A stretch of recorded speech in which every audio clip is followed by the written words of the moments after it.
Chant and dance as much as possible in this human form of life. His Grace Arjun Sakhā Prabhu. I'll give a brief introduction of Prabhuji.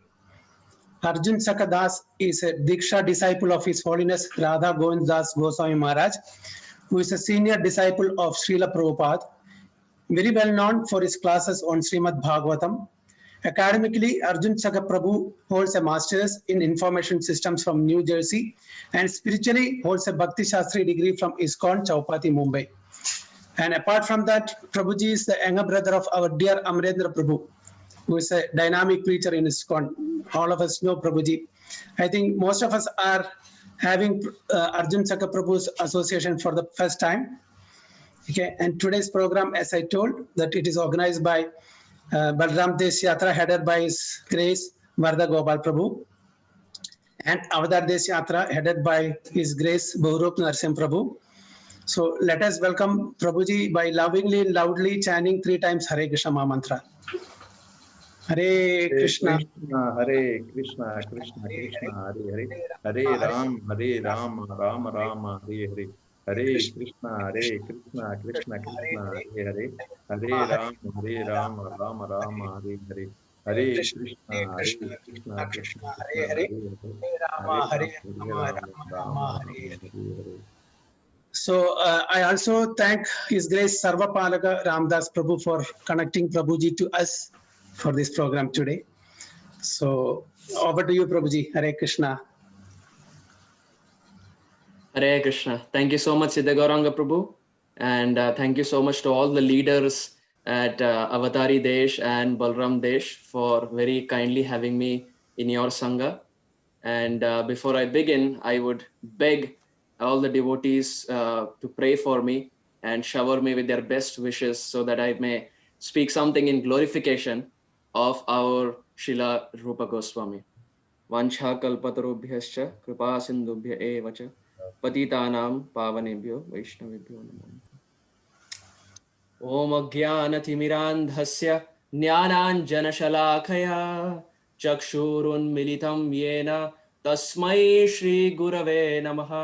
Shri Chaitanya मनोभीष्टं स्थापितं येन भूतले स्वयं रूप कथा मह्यं ददाति स्वपदान्तिकं. वन्देऽहं श्रीगुरुं श्रीयुतपदकमलं श्रीगुरून् वैष्णवांश्च श्रीरूपं साग्रजातं सहगण रघुनाथान्वितं तं सजीवं साद्वैतं सावधूतं परिजनसहितं कृष्णचैतन्यदेवं श्री राधा कृष्णपादान् सहगण ललिता श्रीविशाखान्वितांश्च गुरवे गौरचन्द्राय राधिकाय तदालये कृष्णाय कृष्णभक्ताय तद्भक्ताय नमो नमः. नमो ओं विष्णुपादाय कृष्णप्रेष्ठाय भूतले श्रीमते भक्तिवेदान्त स्वामिन् इति नामिने. नमस्ते सरस्वती देवे गौरवाणी प्रचारिणे निर्विशेष शून्यवादी पाश्चात्य देशतारिणे. श्री कृष्ण चैतन्य प्रभु नित्यानंद श्री अद्वैत गदाधर श्रीवासादि गौर भक्त वृंद. हरे कृष्णा कृष्ण कृष्ण हरे हरे, हरे Ram Ram Ram Hare Hare.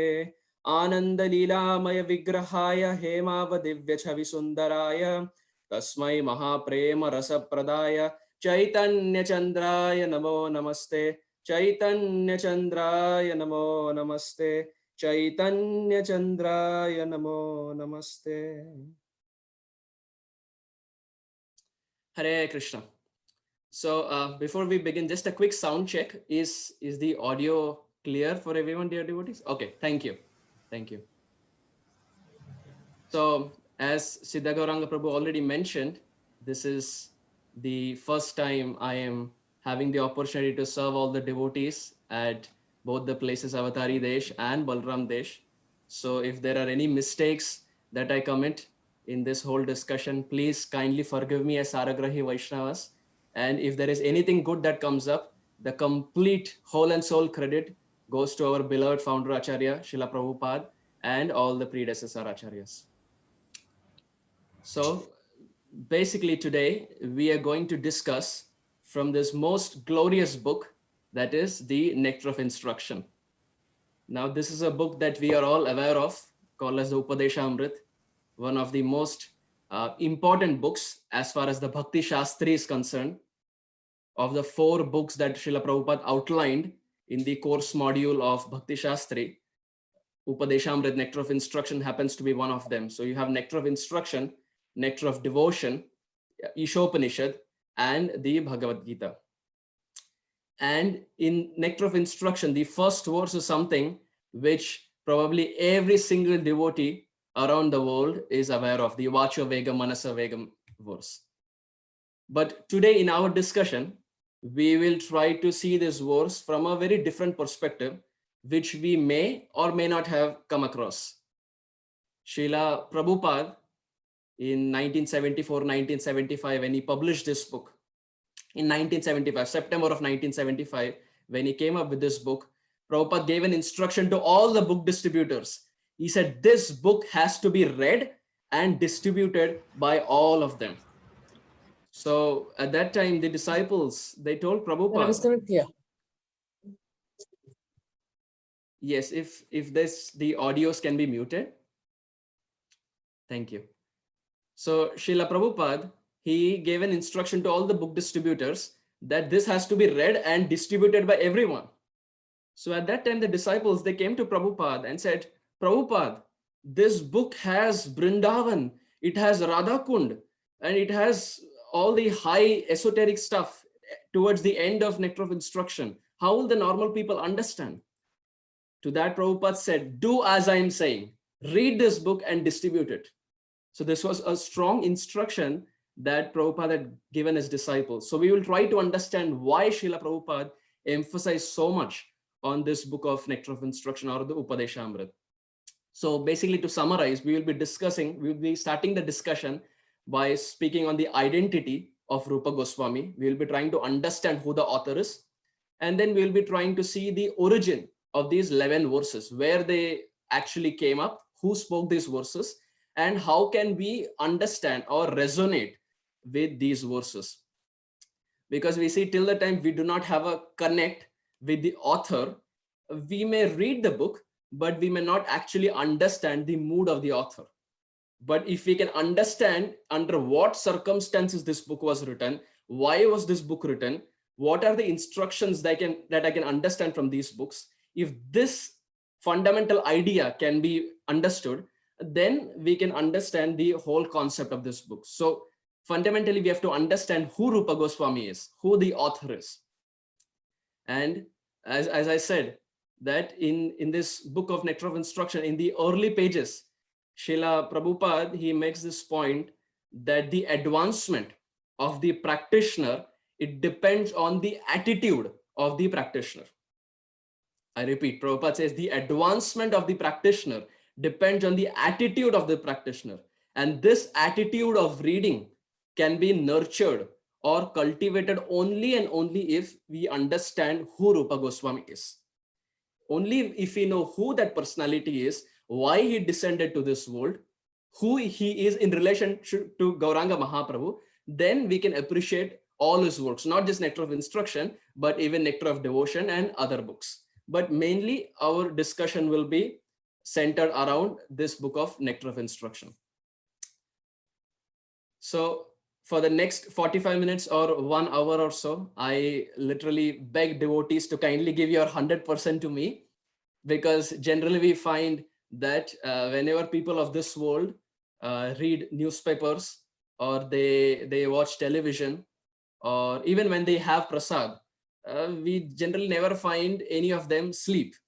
But it is normally seen during the discussion of Harikatha that Nidra Devi initiates in thousands. So it is a very humble request from a toddler like me to not be succumbed to being the disciple of Nidra Devi, but kindly give your attention, because this 45 minutes will help us really understand who Rupa Goswami is.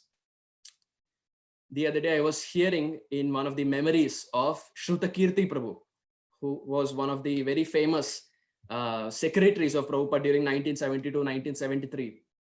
And Shrutakirti Prabhu was saying that once he was reading the Bhagavatam to Srila Prabhupada.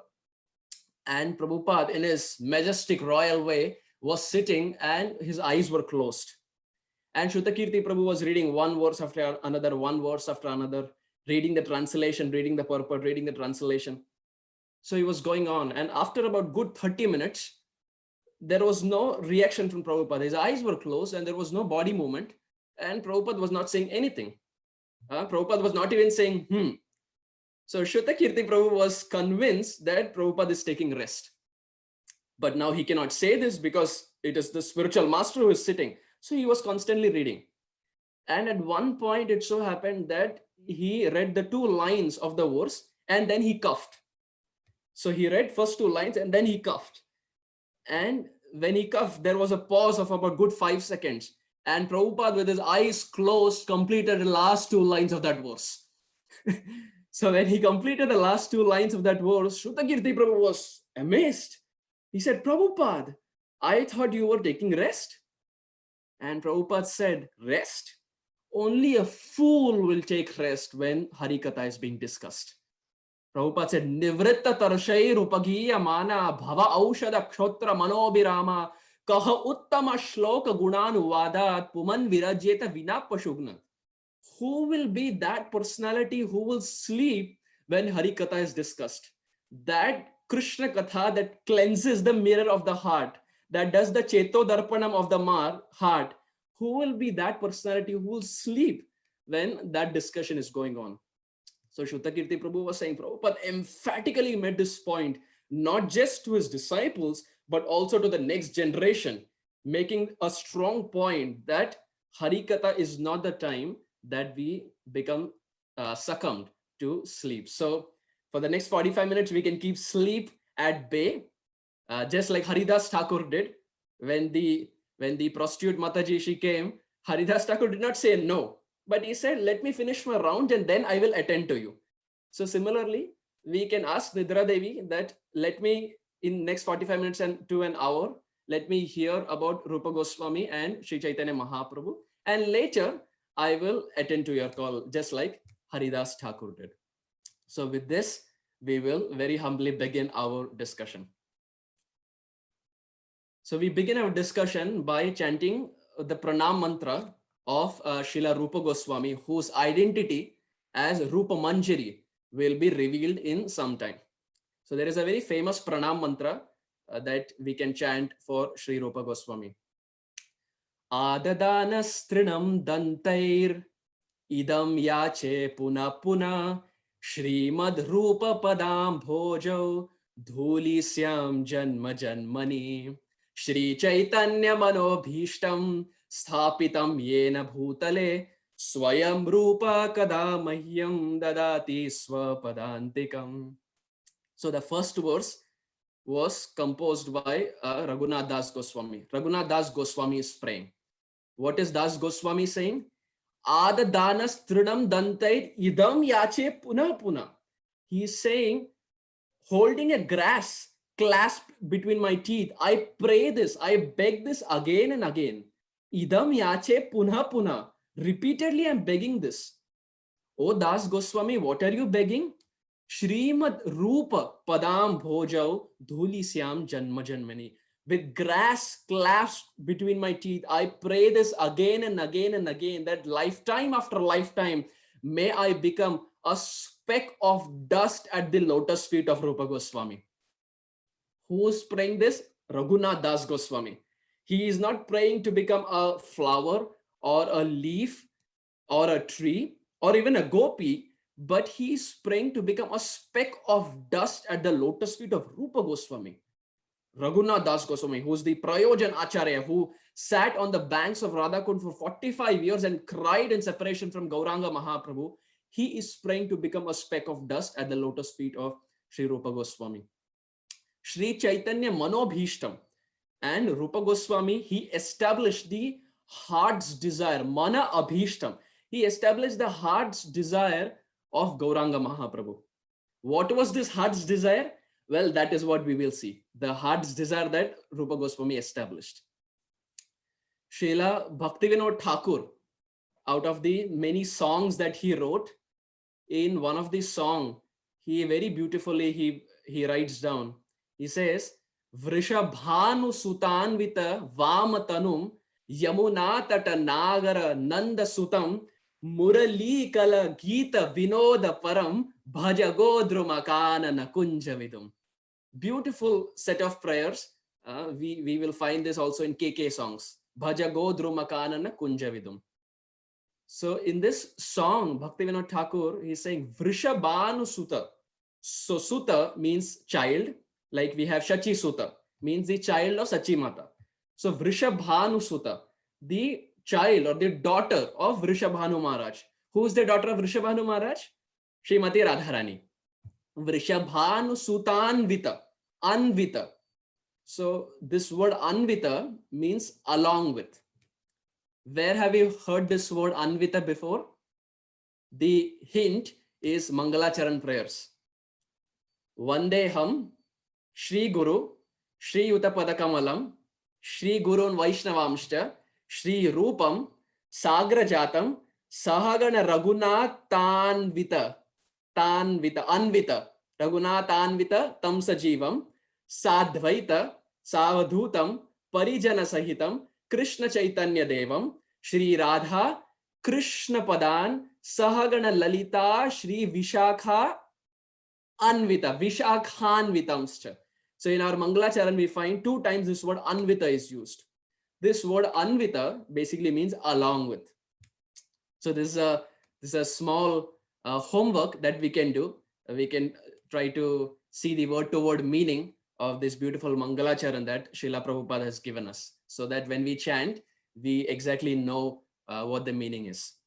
So Bhaktivinoda Thakur is saying Vrishabhanu Sutanvita, along with Vrishabhanu Suta, which means Radharani, Vamatanum. So Vama means left. So on the left side, Radharani sprang from the left side of Shri Krishna, from the heart of Shri Krishna. So Radharani is standing to the left side, but on the left side of whom? Yamuna tata nagara nanda sutam. So again, this word sutam is used. So Srimati Radharani is standing to the left side of Nanda Sutam, that is Shri Krishna, Shama Sundar, Nanda Lal, Yashomati Nandan, Devaki Nandan, Brajendra Nandan. So she's standing to the left side of Brajendra Nandan Shri Krishna, who is Yamuna tata nagara, who is frolicking on the banks of Yamuna, on the banks of river Yamuna. And Vrishabhanu Sutan Vita Vamatanum Yamuna tata nagara nanda sutam murali kala gita vinoda param bhaja godruma kanana kunjavidum. So Bhaktivinoda Thakur says that is why bhaja means worship. Worship whom? Bhaja godruma. So we know Godrum is the place, one of the islands, 9 islands of Navadvip. It also happens to be the place where Srila Bhaktivinoda Thakur did his bhajan. So the house of Bhaktivinoda Thakur is still present. And those who have been to Mayapur Yatra would have definitely seen this place of Godrum. So he says, Bhaja Godruma, so worship, Godruma is the place. Bhaja Godruma, Kanana, Kanana means forest. Kunja, Kunja means the groves. And Vidhum, Vidhum means the moon.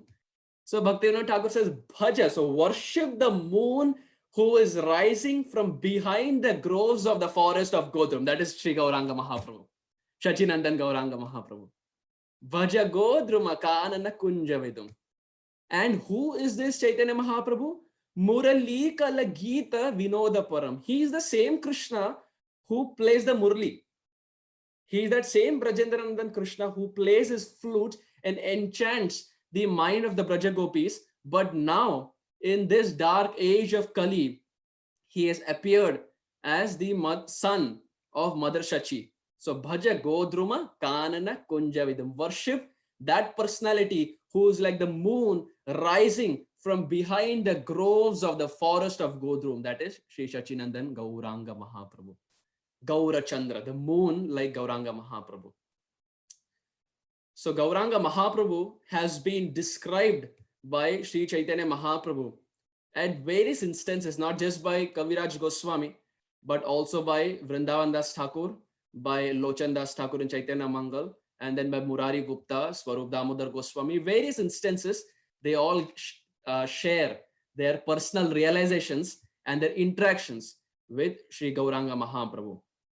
And one of the famous verses to substantiate the internal reason why Gauranga Mahaprabhu appeared, it is given as the fourth verse of the Adi Leela of Chaitanya Charitamrita, the famous verse of Anarpita Charim Chirat Karunaya Avatirana Kalau Samarpaitum Unnata Ujjvala Rasam Swabhakti Shriyam. This is one of the famous verses that comes in the Adi Leela, first chapter, text 4. The verse 4, 5, 6, they speak about the internal reasons why Gauranga Mahaprabhu appeared. So we all can, after the class, we all can see the beautiful translation, and Prabhupada gives a very beautiful purport to all the three verses of the Chaitanya Charitamrita. So text 4, 5, 6 of Adi Leela Chaitanya Charitamrita, the internal reasons for Gauranga Mahaprabhu's appearance. But in our discussion, we will try to take a very different route today. We will try to see a very different reason for the appearance of Shachinandan Gauranga Mahaprabhu. In the spiritual world, as we know, now for the next 10 minutes, this can get little technical, but if we try to hold on, then we will really understand the topic of discussion. And especially if you have a notebook or pen, then we can really follow along what we are trying to discuss. So in the spiritual world, as we know, there are two camps, the camp of Srimati Radharani and the camp of Chandravali. These are the two famous camps that we know, the camp of Chandravali and the camp of Srimati Radharani. Now, the camp of Chandravali, or speaking of Sri Chandravali, her love towards Sri Krishna is called as Grita Sneha. It's like ghee. Grita in Sanskrit basically means ghee. So Chandravali's love towards Sri Krishna is called as Grita Sneha, or her love is like that of ghee. Now the question naturally arises, why is her love compared to that of ghee? Well, because our acharyas say that ghee has a particular property. The property of ghee is when it is kept cold, the ghee becomes hard. And when the ghee is heated, the ghee melts, right? When the ghee is kept cold, it becomes hard. And when it is heated, it melts. So Chandravali's love towards Krishna is compared to that of ghee, because when Krishna becomes cold, Radharani becomes authoritative. Chandravali becomes authoritative. But when Krishna becomes authoritative, Chandravali melts. Or when Krishna heats up, Chandravali melts. So her love towards Krishna is compared to that of ghee, Grita Sneha. But coming to that of Radharani, Radharani's love towards Krishna is compared to that of honey. It's called as Madhu Sneha. So Sneha basically means affection. We also find our Shripad Ayendra Prabhu, he would say Harinam Sankirtan should be done with Sneha. He would say Sneha Samyukta Harinam Sankirtan. Nam Sankirtan has to always be done with Sneha, affection, attachment for the Supreme Lord. So Radharani's love is called as Madhu Sneha. So Madhu means honey. Now what are the characteristics of honey? Well, the characteristic of honey is when at room temperature, honey is normal. But when honey is heated, it becomes hard. So now this is the quality of Srimati Radharani. When Krishna is okay, Radharani is okay. But when Krishna becomes a little authoritative, Radharani becomes more authoritative. Unlike Chandravali. You see, when we discuss of Chandravali, when Krishna becomes authoritative, Chandravali melts. But in case of Radharani, when Krishna becomes authoritative, Radharani becomes more authoritative. So we find somehow or the other, Radharani's love always supersedes the love of Chandravali. And that is the reason all our acharyas, they all come from the side of Radharani. They all come from the camp of Srimati Radharani. So it is for that reason we say Radhe Radhe and not Chandre Chandre or Chandravali Chandravali, because all our acharyas come from the camp of Srimati Radharani. So in this way, Radharani's love towards Krishna is always supersedes the love of Chandravali. Now in the Bhagavad Gita, we have this famous verse where Krishna says, Ye yatha mam prapadyante tam stataiva bhajamyaham. Where Krishna famously, he makes this promise that the way devotees approach me, that is the way I'm going to reciprocate to their love. If they take one step, Krishna takes 10 steps. Or if we take 10 steps, Krishna takes 100 steps. The famous words of Bhagavad Gita. Now, Radharani and Chandravali both are pure devotees. This verse just doesn't apply to people of this world, but it equally applies to all the devotees in the spiritual world. So Krishna is saying, Ye yathamam prapadyante. So it applies to Radharani and Chandravali because both of them are pure devotees. Now, dear devotees, just see this very interesting instance that took place. Shri Krishna was about to meet Srimati Radharani once. This is a very sweet story. Krishna was about to meet Radharani. So Radharani was nicely decorated. Her sitting place was nicely decorated. And all her associates were nicely decorated. Everything was ready because Krishna was about to come and meet Srimati Radharani. So Krishna was on his way. And when Krishna was on his way, the associates of Chandravali, they intercepted Krishna and they said, Krishna, your pure devotee Chandravali is waiting for you. Why don't you come and meet Chandravali? And Krishna thought to himself, yes, I'm Bhakta Vatsal. I have to meet Chandravali also. So what happened is Krishna took a detour. Instead of going to Radharani, Krishna took a detour and went to meet Chandravali. Now till this time, everything was right. He went to meet Chandravali, 1 hour, 2 hours, 3 hours, 4 hours, 5 hours, 6 hours. Krishna was spending time. Krishna completely lost track of time. So after a long time, Radharani, who was on this another end, she became very angry because she was waiting for Krishna for such a long time and Krishna had not come. So she became very angry and she started, destroying the decorations because she was very furious at Krishna. She was ready and she was waiting, but she changed all the decorations and she became very, very furious at Shri Krishna because Krishna had not come on time. So that is why we find even in this world also, the so-called big stars like the Bollywood celebrities or the sports stars, they always come late. Where is this tendency coming from? This is coming from Shri Krishna, who is the ultimate celebrity, because Krishna always comes late. Radharani is always on time, but our dear Shri Krishna, he always comes late. So that is how the so-called celebrities of this world, they're getting the tendency of coming late, which only proves this point that this world, dear devotees, is a perverted reflection of that world. Every single thing that we find in this world is a perverted reflection of that world. I am reminded of a very sweet story. Srila Radhanath Swami Maharaj was once in Chowpatty, our ISKCON Chowpatty temple. And those who have been to Chowpatty temple will know that in our Chowpatty temple, we have a small Govindas restaurant. So Radhanath Maharaj had once been to that restaurant and it was the initial days of the Govindas restaurant. So they offered Maharaj a pizza. And this was not a traditional pizza, but it was just a slice of bread. And on top of slice of bread, they had put some vegetables and some mozzarella cheese. And that was their conception of the pizza. So they served this to Srila Radhanath Maharaj. And Radhanath Maharaj saw this and he had it. And the next time when Radhanath Maharaj came, they again served this.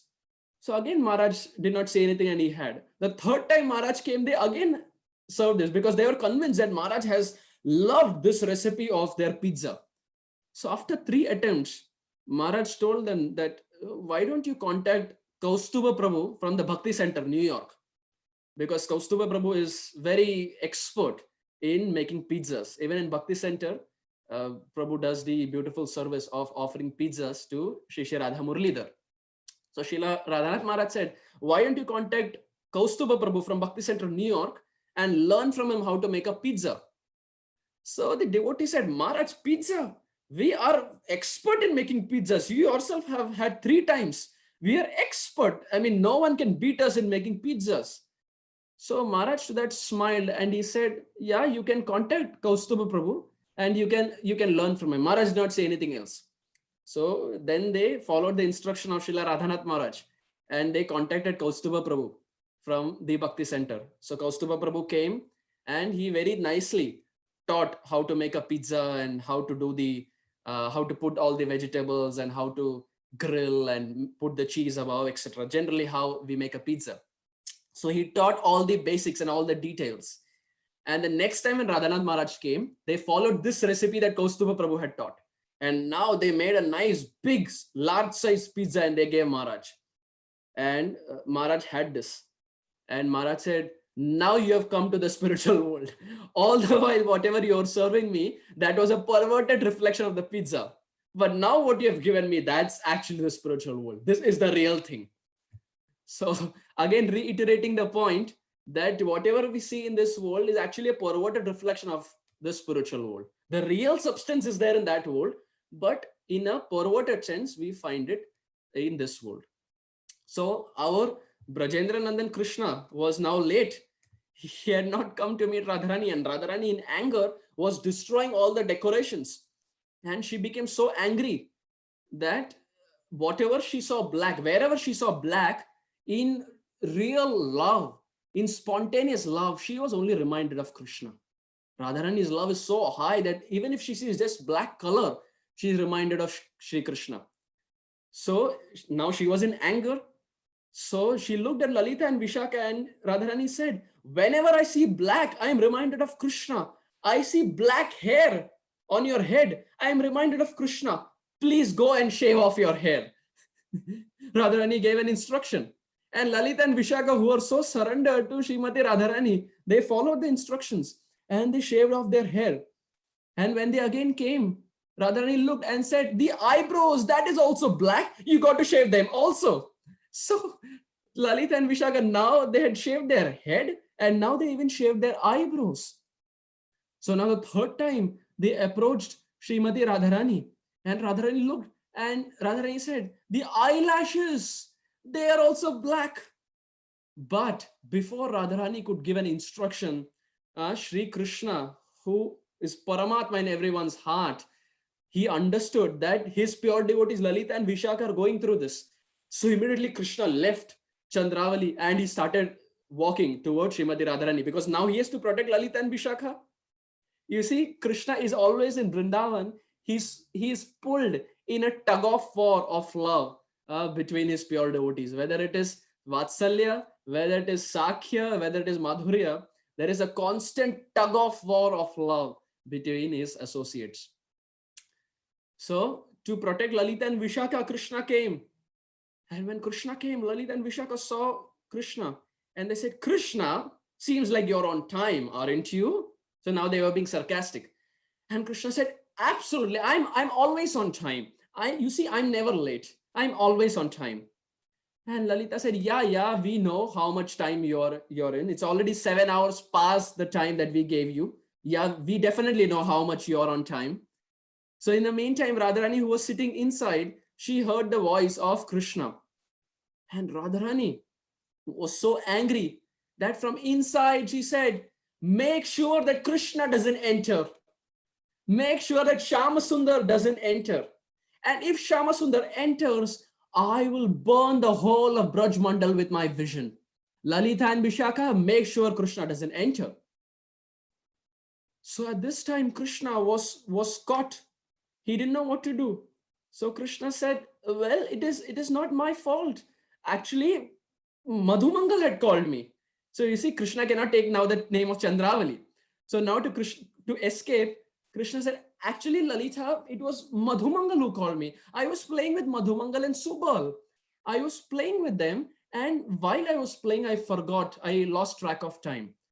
So when Lalita heard this, she said, yeah, I know which Madhumangal you're talking about. Krishna said, really? I was playing with Madhumangal.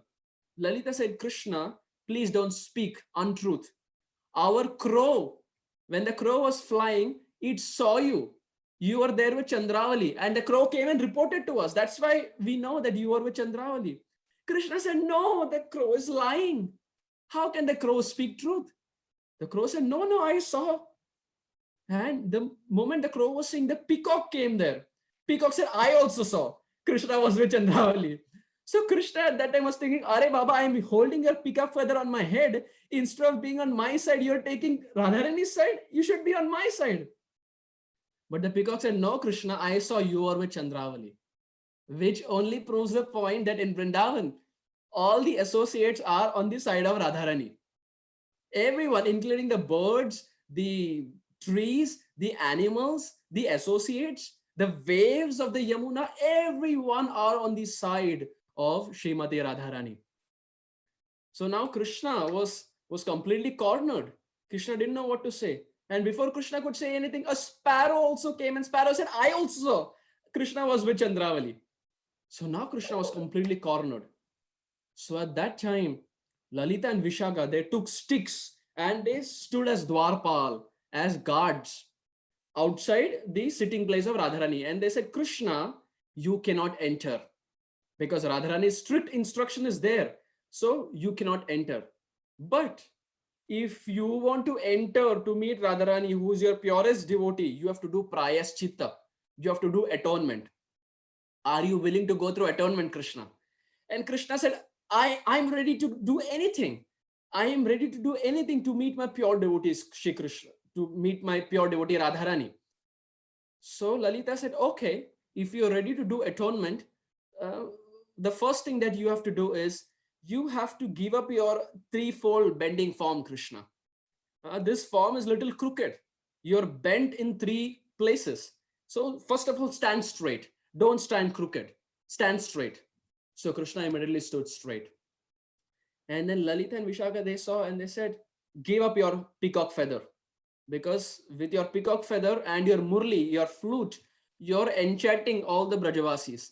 Give up your flute and give up your peacock feather. So now Krishna, who was initially Tribhang Lalit Sham Sundar, is now standing straight. He has given up his peacock feather. He has given up his flute, his Venu. And now Lalita and Vishaka look at Krishna and they say, karma has to come back. We shaved our head because of you, Krishna. Now karma has to come back. You also have to shave your head. And we just shaved our head, but you will shave your head and even keep shika. So Krishna said, Acha, theek hai, I will even do that. So Krishna's head was shaved and a nice shika was kept. And then they looked at Krishna and they said, you also have to give your pitambar vesh, your yellow cloth. Give up this yellow cloth and wear the cloth of a mendicant, an orange cloth. Wear the cloth of a mendicant. We will give a begging bowl and become a beggar. Wear the cloth of a mendicant. So Krishna said, okay, I will do it. So you see, Krishna is doing all this only for his pure devotee, Srimati Radharani. Now, the Tribhang Lalit form was gone. Peacock feather was gone. Venu was gone. His hair was gone. He was now having a shika. His pitambar vesh was gone. He was now wearing orange. And then Lalita and Vishaka, they saw and they said, just like we are holding this stick and standing as Dwarpal, we give the stick in your hand. You will hold a stick and stand outside the kunj of Srimati Radharani. So the stick was handed in the hand of Krishna. So Krishna now with the stick was standing. And then Lalita and Vishaka, they didn't stop here. They looked at Krishna and they said, Krishna, finally, to wrap up your prayaschitta, you have to even give up your bluish black complexion. And when Krishna heard this, Krishna said, how will I give up my bluish black complexion? Well, I can give up my peacock feather. I can give up my flute. I can give up my cloth. But how can I give up my skin color, bluish black? How is that even possible? Lalita said, don't worry. We will help you with that.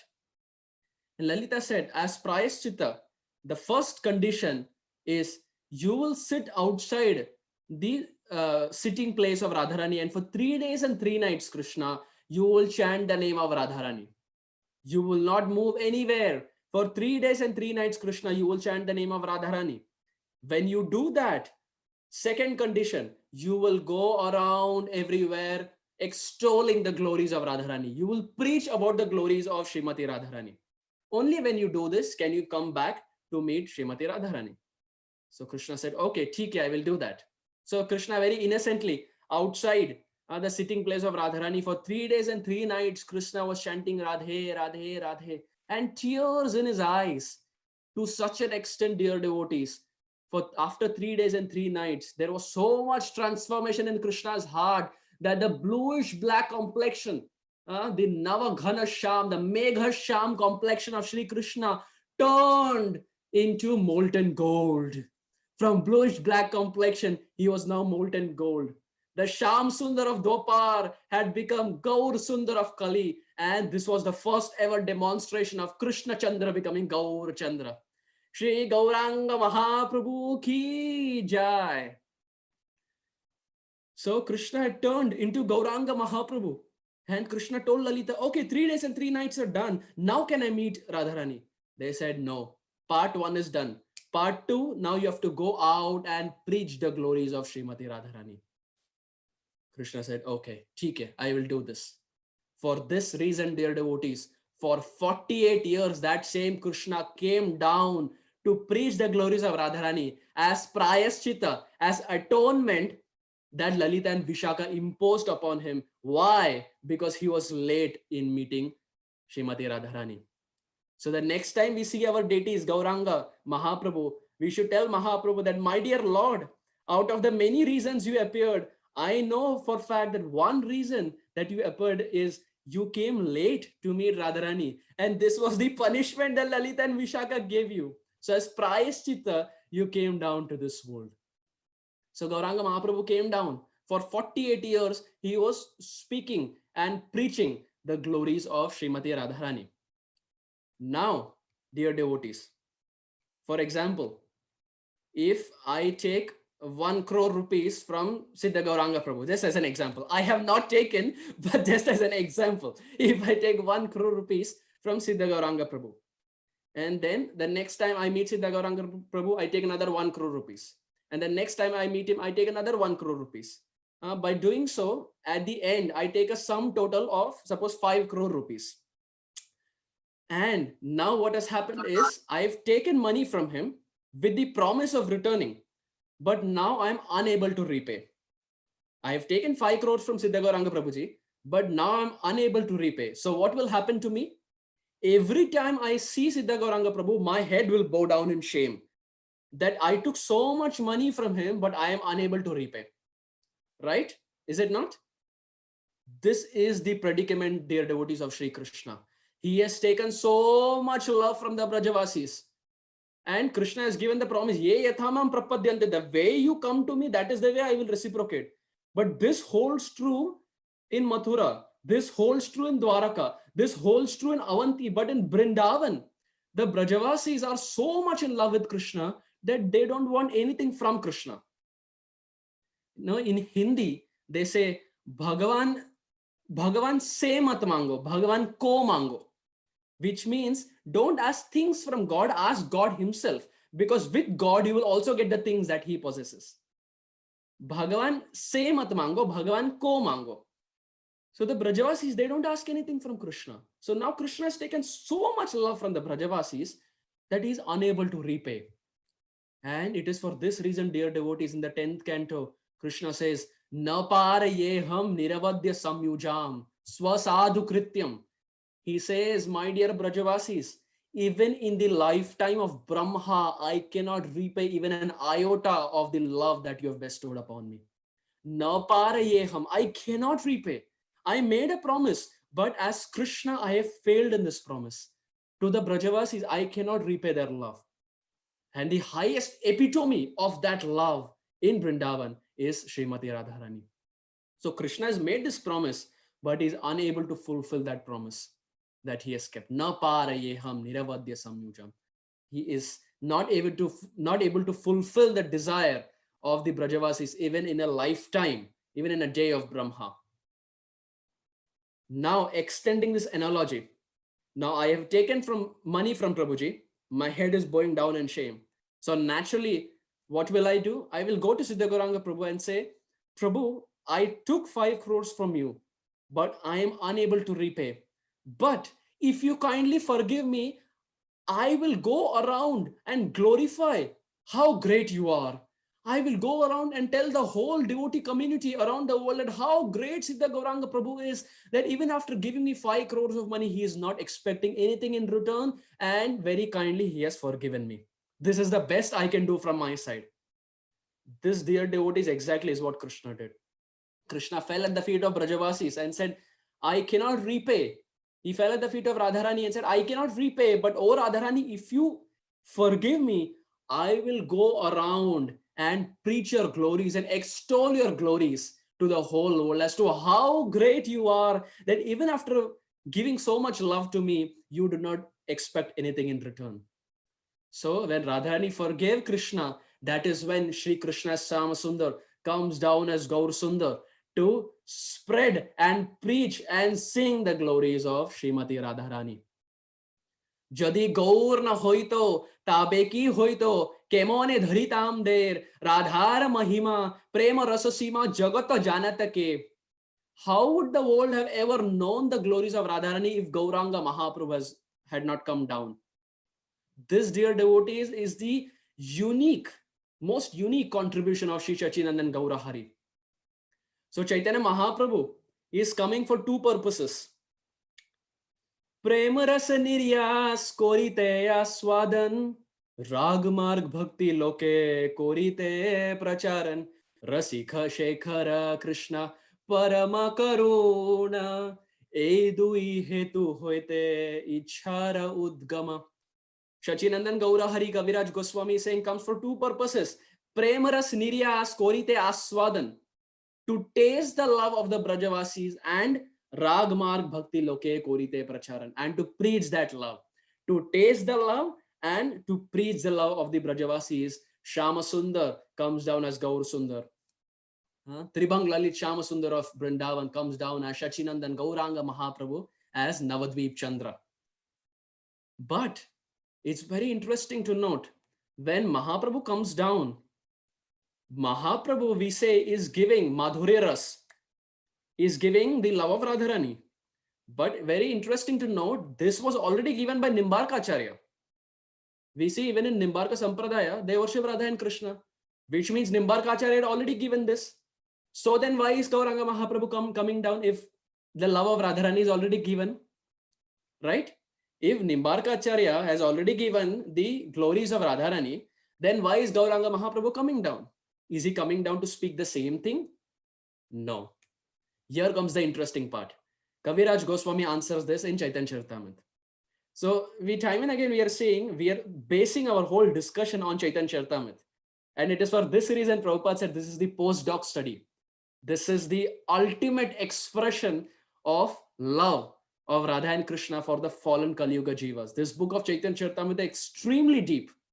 And if one can understand and relish this beautiful book with the purports of Srila Prabhupada, then that is the success of human life. So why is Mahaprabhu coming down is the question.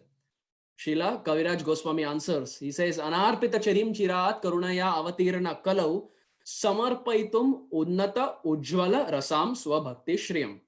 Samarpaitum means to bestow. You see in Hindi also they say samarpan karna, means to bestow. What is Mahaprabhu bestowing? Samarpaitum unnata ujjval ras. Unnata ujjval ras means madhurya ras, shringar ras. But the verse doesn't end here. Unnata ujjvala rasam swabhakti shriyam. This is the most important. This sums up the whole Gaur Leela. These 2 words. Unnata ujjvala rasam swabhakti shriyam. Swabhakti means bhakti unto Radharani, because Gauranga Mahaprabhu is coming in the mood of Radharani. So swabhakti means the bhakti of Srimati Radharani. Swabhakti shriyam. Prabhupada translates shriyam as servitude or being the servant. So Chaitanya Mahaprabhu is basically coming down to give the position of being the servant of Srimati Radharani. Swabhakti Shriyam. Prabhupada translates Shriyam as servant. So Mahaprabhu is coming down to give the position, the glorious position of being one-pointed servant of Srimati Radharani. And this, dear devotee, technically, this word of being the maid servant is called as Manjari. This sword technically is called as manjari. Now the question arises, why is it called as manjari? Because even we have a tulsi plant, and in the tulsi plant also we find there are nice manjaris that grow. So what is the connection? Why are they called as manjaris? Well, the way we understand this is just like we have a creeper, and that creeper has nice leaves, it has nice flowers, and it has manjaris. So the job of the flowers and the leaves is to beautify the creeper, and the job of the manjaris is to enhance and nourish the whole creeper. So drawing parallels of that example, Srimati Radharani is that creeper. Why is Radharani the creeper? Because the creeper is always dependent on something. The creeper is never independent. It is always dependent. Similarly, Radharani is always dependent on Shyamasundar Shri Krishna. So that is why Radharani is considered the creeper. The gopis are like the brilliant flowers who decorate Srimati Radharani, and the manjaris are those who nourish and enhance the servitude nature of Srimati Radharani. This is what the manjaris are. So now another question arises. What is the difference between the gopis and the manjaris? Now, please bear with me, dear devotees. The whole discussion is only so that we understand who Rupa Manjari is. When we end this discussion, we will be able to join dots and understand why we had this whole discussion. Now, the question arises is, what is the difference between the gopis and the manjaris? Are they same or are they different? Well, we understand this with an example. For example, we have a prime minister. For example, we have Narendra Modi, who's the prime minister. Now, Narendra Modi has many cabinet ministers. Now, when the cabinet ministers have to meet Narendra Modi, they take an appointment. Only with an appointment can they meet Narendra Modi. But in Narendra Modi's house, that is the Rashtrapati Bhavan, there are full-time servants who do not require any appointment. They can enter into the house anytime and they can leave the house anytime. And they can sweep the house. They can easily talk to Narendra Modi. They do not require any appointments. To such an extent, they may even see the prime minister in his nightgown or in his towel, which probably the cabinet ministers will not see. Right? This is the example, dear devotees. The gopis are like the cabinet ministers. So Shyamasundar Krishna is the prime minister. The gopis are the cabinet ministers, and the manjaris are the full-time maidservant. The gopis, as far as hierarchy are concerned, they are higher than the manjaris. Just like the cabinet ministers in hierarchy are higher than the maidservant. But as far as the closeness is concerned, as far as the spontaneous introducing capability is concerned, we find the full-time maidservant can introduce anyone and everyone to the prime minister. He can just bring any friend to the house and say, hey, prime minister, he's my friend. Why don't you just talk to him? And the prime minister in his nightgown or his towel may sit and spend more time with him than the cabinet ministers without having an appointment. This is exactly the parallels, dear devotees. The gopis are the cabinet ministers. The manjaris are the maidservant. As far as hierarchy is concerned, the gopis are higher than the manjaris. But as far as closeness to Radha and Krishna are concerned, as far as spontaneous introducing capability is concerned, the manjaris can introduce anyone and everyone to Radha and Krishna. So as far as spontaneous introducing capability are concerned, the manjaris are higher than the gopis. And in the spiritual world, dear devotees, there are billions of gopis. There are 60 billion gopis and there are 60 billion manjaris. So as we discussed, manjaris are the most dear to Radha and Krishna. Of the 60 billion manjaris, dear devotees, the head of all those manjaris, the head of the most close, the person who is most close, the most dear to Radha and Krishna is Shri Rupa Manjari. This Rupa Manjari is the head of 60 billion manjaris. And all the manjaris, when they have to serve Radha and Krishna, they go via Rupa Manjari to serve. This is the glorious position, dear devotees, of Rupa Manjari.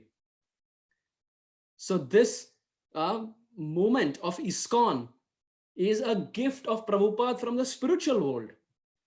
Externally, it started in 1965, 1966, but this is actually a gift of Prabhupada from the spiritual world. The Vraj Bhakti in the heart of Prabhupada is bursting in the form of the ISKCON temples around the world. It is the Vraj Prem that is there in the heart of Prabhupada that is bursting around. And then we have temples in each and every corner of the world.